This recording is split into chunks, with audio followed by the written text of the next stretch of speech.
Confidence துளி குறையாம, உங்க மேல துளி சந்தேகம் இல்லாம எக்ஸாம் ஹால் உள்ள ஜாலியா போறீங்க. பதட்டமே இல்லாம ஈச் கொஸ்டினை படிச்சு பொறுமையா ஆன்சர் பண்றீங்க. வேட்டையன் தலைவர் வைப்ல குறி வச்சா எற விழணும். ஒரு கொஸ்டினும் நாக் டவுன் பண்ணிட்டே போறீங்க. வெளியில வரப்போ இதுக்கு முன்னாடி எக்ஸாம் எழுதிட்டு வந்த மாதிரி இல்லாம தெளிவான பேஸோட ஸ்மைலோட வெளியில வரீங்க. Because you know this time you are going to clear this exam. And finally the result day.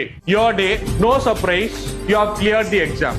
You have cleared the exam. வீட்ல இருக்கவங்க, சுத்தி இருக்கவங்க எல்லாருக்கும் you prove who you are. You showed what you are capable of.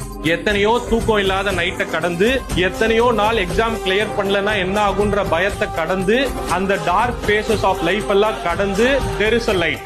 எத்தனை நாள் TNPSC ஆபீஸ்ல வாசல்ல appointment லெட்டரோட நிக்கிறவங்களை ஏக்கத்தோட பார்த்திருப்போம், இன்ஸ்பிரேஷனா பார்த்திருப்போம். இப்போ உங்களை அப்படி நிறைய பேர் பார்ப்பாங்க. You are transform.